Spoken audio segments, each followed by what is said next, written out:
Bismillah, alhamdulillah, wa salatu wa salamu ala rasulillah. Em nome de Allah, o clemente e misericordioso, louvo Allah, grande louvor, o Senhor de todas as mercês, de todas as dádivas.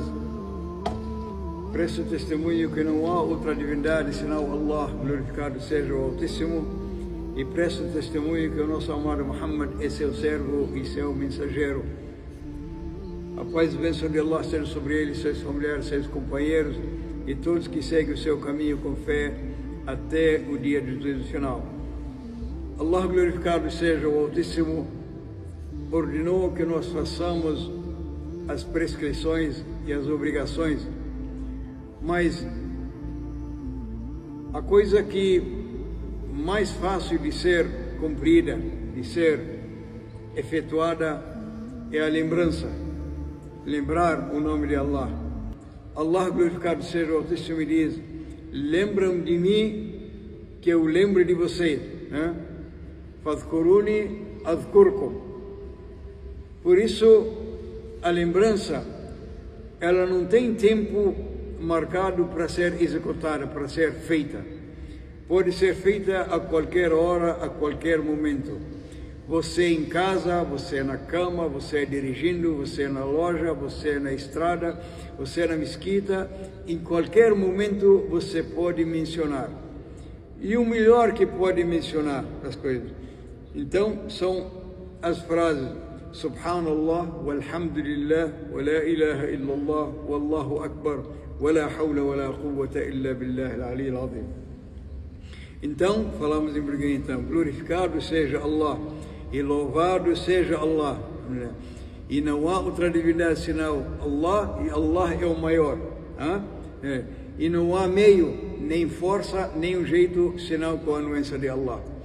Então, essas 5 frases aqui são as mais importantes, principalmente a última, que diz La hawla wa la quwwata illa billah al-ali al-azim. Essa foi a recomendação do profeta Ibrahim, que a paz de Allah esteja sobre ele, na noite da viagem noturna e ascensão, quando o nosso amado Muhammad, que a paz de Allah esteja sobre ele, encontrou Ibrahim. Então o profeta Ibrahim falou para o mensageiro: dê lembranças minhas para a sua nação. O profeta Ibrahim, que a paz de Allah esteja sobre ele, porque ele é o pai do Islã. Então manda lembrança para a sua nação, e diz para eles que a terra do paraíso é formidável, ela é boa, sabe? Ela é fértil, e o melhor plantio é dizer La hawla wa la quwwata illa billah al-ali al-azim.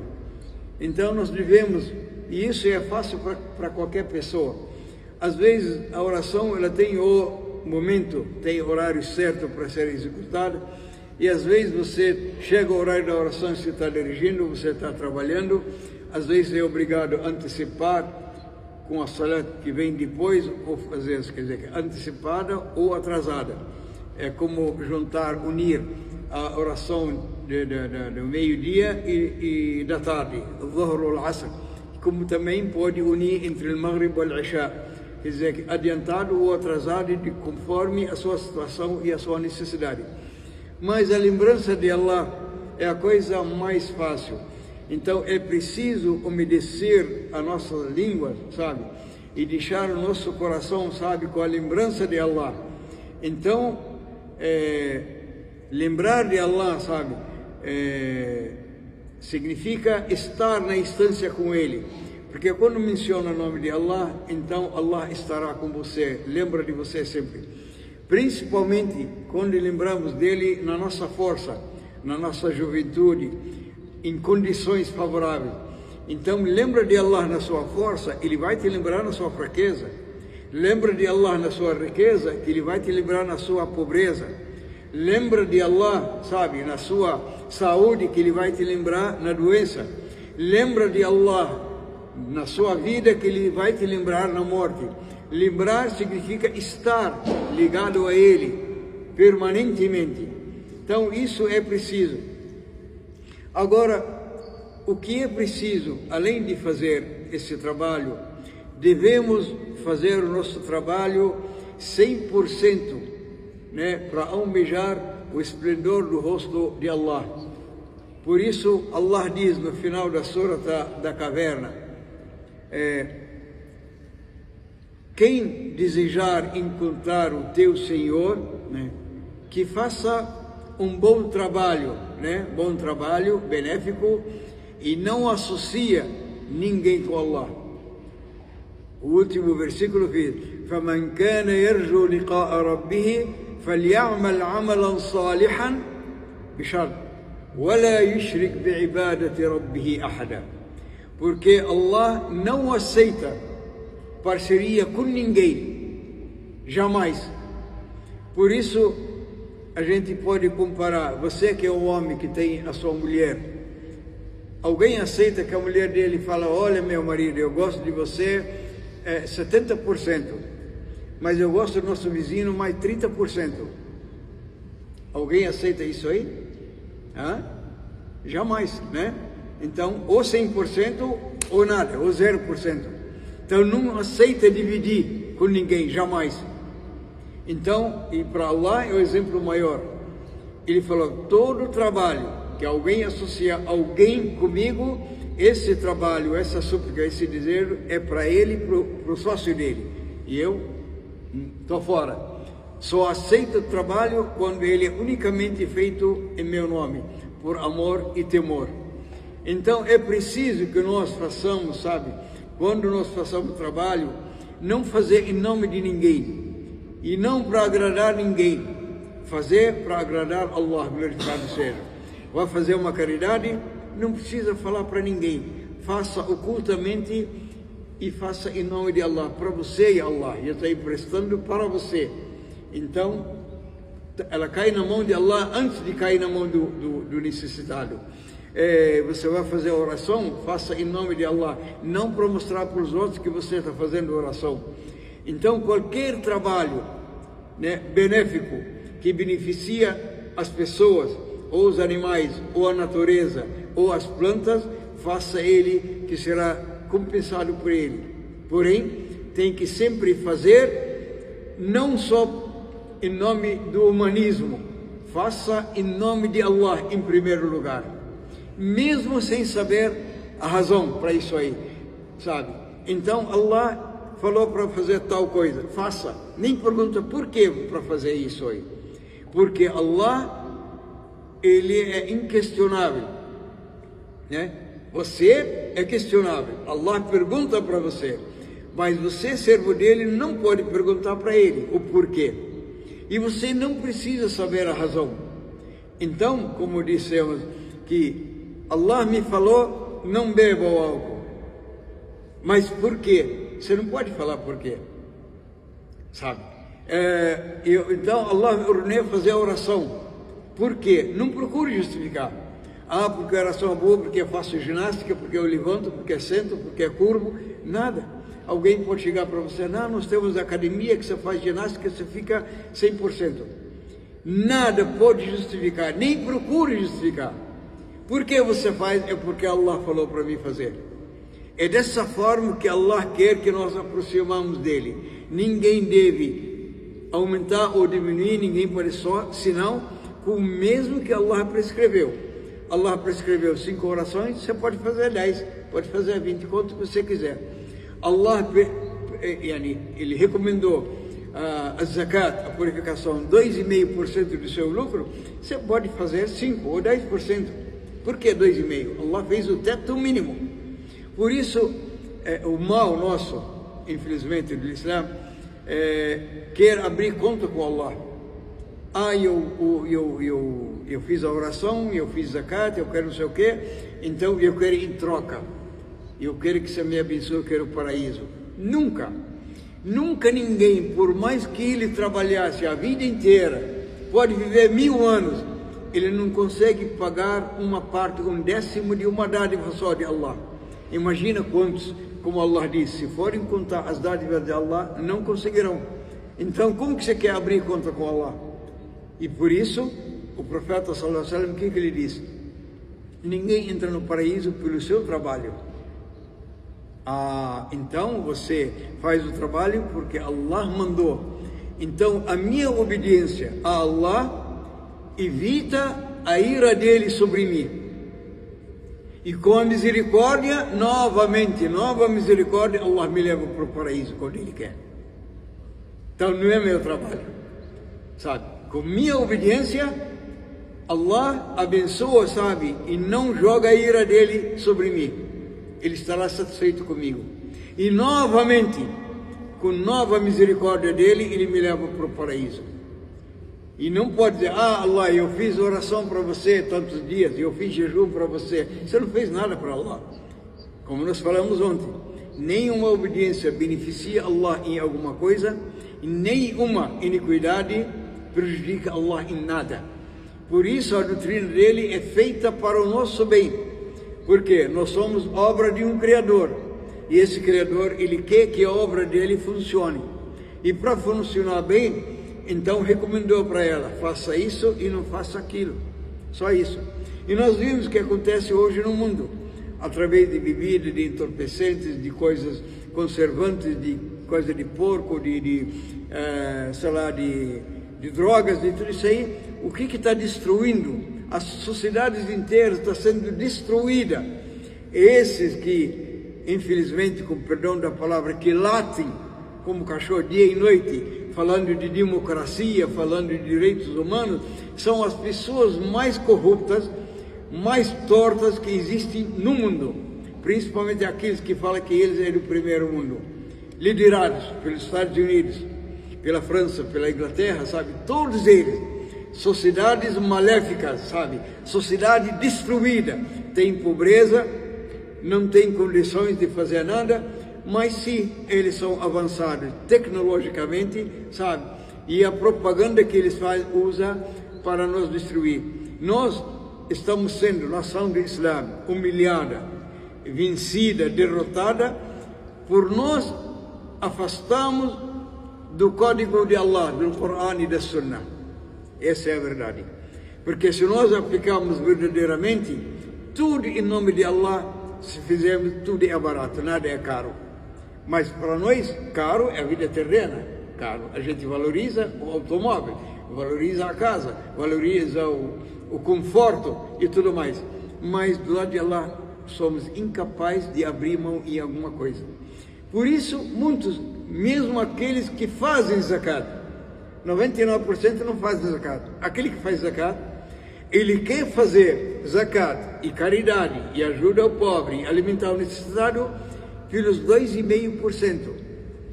Ora, mas você pagou 2,5% não do seu capital, é do seu lucro. E aqueles 97,5%, para quê? Então você segura 97,5% e quer fazer todo o bem através desses 2,5%? Que tolice, que ignorância. Por que não aumentar os 2,5% até 10%, 20%, 30%, 50%? Afinal de contas, esse dinheiro, então dinheiro limpo, esse aqui que eu ganhei durante um ano, eu estou pagando a zakat, né, purificação. Por que pagar 2,5%? E os outros 97,5%? Não é a dádiva de Allah que merece você olhar para seus servos? Então, o que hoje vimos nas mesas de Ramadã, ver na televisão na Arábia, nos Emirados, banquetes fartas, bois inteiros assados, carneiros, mesmo fartados, todo tipo, os mais variadas cores e sabores de bebida e de comida. Enquanto a poucos quilômetros, sabe, pessoas morrendo de fome, não tem o que comer, não tem o que viver, não tem onde dormir. Morrem de calor quando é muito calor, estão numa tenda, e morrem de frio quando é frio. E na chuva a água corre por debaixo dos colchões deles. E ninguém olha para eles, sabe? E ainda o cara chega aqui orgulhoso. Olha, eu já fiz Umrah 10 vezes. E eu fiz o Hajj 5 vezes, 7 vezes. Orgulhoso. Allah não quer isso de você. Ele prescreveu uma vez para quem tiver condições. E esse dinheiro que está sobrando com você, pegue ele e doa para aqueles que precisam. Você matar a fome de uma criança, de um ser humano, vale 1000 vezes do que você fazer a peregrinação. E nós temos exemplo de um dos companheiros, na época, Abdullah ibn al-Mubarak, que Allah agracie. Um ano ele fazia peregrinação, e outro ano ele fazia dinheiro, dava dinheiro pela causa de Allah. E no ano que ele ia fazer a peregrinação, então ele decidiu, juntou dinheiro e ele ia peregrinar. E de noite ele foi para despedir de alguns amigos. E ele indo, viu uma mulher curvada no lixão, pegando uma galinha morta, pegando, sabe? E ele viu, se assustou. Aí ele falou: o que você está fazendo, ya amat Allah, ó serva de Allah? Então ele respondeu: me deixa em paz, Ibn al-Mubarak, me deixa em paz. Ele falou: por Allah, fala para mim. Ela falou: você não leu o que Allah diz? Quem for obrigado, sabe, sem intenção, que Allah é perdoador? Eu sou uma viúva, que eu tenho 4 filhos, e eu bati em todas as portas, e ninguém abriu a porta para mim. Então sou obrigado a vasculhar no lixo para ver o que achar alguma coisa para matar a fome dos meus filhos. Abdullah ibn Mubarak ficou perplexo, começou a chorar. Pegou o dinheiro que estava no bolso e falou: vamos lá, joga isso aí. Está aqui, esse aqui para você. E voltou, não foi despedida da família, ficou na casa dele, trancou a porta e ficou o tempo da peregrinação dentro da casa dele. Os colegas, ele ia com uma turma. Eles voltaram e falavam, quando ele, no meio dele, falou: que Allah compense Ibn Mubarak. Em todos os lugares que a gente ia, Belharab, de Meca, na mesquita, ele nos ensinava, ele admoestava, ele aconselhava. Ele aconselhava a gente, que Allah compense ele. Ele falou: meu Deus, mas eu não fui para peregrinar. Como que eu falei com ele, que eu ajudei, que eu recomendei, que eu conversei com eles? Então ele estranhou. E aí pediu para Allah, sabe, mostrar para ele. Então ele veio, à noite no sonho, veio um mensageiro para ele, que a paz de Allah seja sobre ele. Disse para ele, falou para ele: que Allah te compense, Ibn al-Mubarak. Allah prescreveu para cada companheiro seu peregrinação, uma peregrinação. E para você, Ibn al-Mubarak, Allah prescreveu para você 70 peregrinações. 70 vezes. Sabe, que Allah compensa você por salvar minhas filhas. Filhas, no caso, são órfãs, né? Por você salvar elas, que Allah compense você. Quem fez peregrinação, e eu dei a recompensa de uma peregrinação, mas você, Ibn Mubarak, recebeu 70 compensação de 70 peregrinações. O que ele fez? Alimentou uma mulher faminta, que ela não tinha o que comer, e tinha os filhos dela. O que ela precisa fazer? Aqui no mundo ocidental é rápido, uma mulher jovem, ficou viúva ou não ficou, na hora ela vende o corpo para poder pegar dinheiro para alimentar os filhos, ou para comer, ou para fazer qualquer coisa. Mas o muçulmano, né, que tem dignidade, que tem honra, que teme Allah, ela não vende o corpo dela para conseguir dinheiro. Ela morre e não faz isso aí. Mas nós, os governos, os chefes do mundo do Islã, estão humilhados, estão na contramão do Islã, na contramão do jejum, na contramão da oração, na contramão de tudo. Somos longe do Islã. O Islã ficou só a figura dele, mas o núcleo dele, a essência dele não existe, sabe? Não existe. 2 bilhões de muçulmanos humilhados pelo mundo inteiro, por 10 milhões, 8 milhões de judeus, humilhando 2 bilhões de muçulmanos, pisando no pescoço deles, dia e noite, e fazem o que querem, como uma agulha costura no corpo do mundo árabe do Islã, aonde querem, como querem, e hora que querem, e ataca, e mata, e pega, busca a pessoa que eles querem, e eles buscam ele. Isso é religião? Allah disse, prometeu: وَلَنْ يَجْعَلَ اللَّهُ لِلْكَافِرِينَ عَلَى الْمُؤْمِنِينَ سَبِيلًا. Allah não deixa acesso dos incrédulos sobre os tementes, os crentes. Então nós somos muçulmanos, mas nós não somos crentes, porque a nossa crença, ela não empurra nós para fazer o que é certo, o que é melhor. Nós somos igual carro com bateria, só que a bateria não tem carga nenhuma. Você bate na chave, não liga. Essa é a situação de cada muçulmano, de nós, começando por mim. Nós não temos carga, mas o muçulmano verdadeiro, antes de triscar a chave, na hora ele atende, ele dá vida, ele dá dinheiro, ele não preocupa com nada, porque o coração dele está ligado com Allah. E quando ele faz por Allah, Allah não desampara ele. Se dá a vitória para ele, ele volta para casa vitorioso. Se ele morrer, o paraíso está esperando ele. Mas nós tememos a morte, tememos voltar para Allah, tememos tudo, sabe? Por quê? Porque não estamos fazendo o que é certo. O que nos espera é um severo prestação de conta e é um castigo. Então, só resta para nós pedir para Allah, levantar a mão, que Allah nos ajude, que nos devolva a dignidade, que nos coloque líderes tementes a Ele, que respeitam, que temem Allah, para conduzir a gente para a senda reta, para a praia da paz. Que Allah nos abençoe a todos vocês, abençoe seus familiares, suas esposas, seus filhos, para todos sempre. Amém. Walhamdulillahi Rabbil Alamin. Wassalamu alaikum wa rahmatullahi wa barakatuh.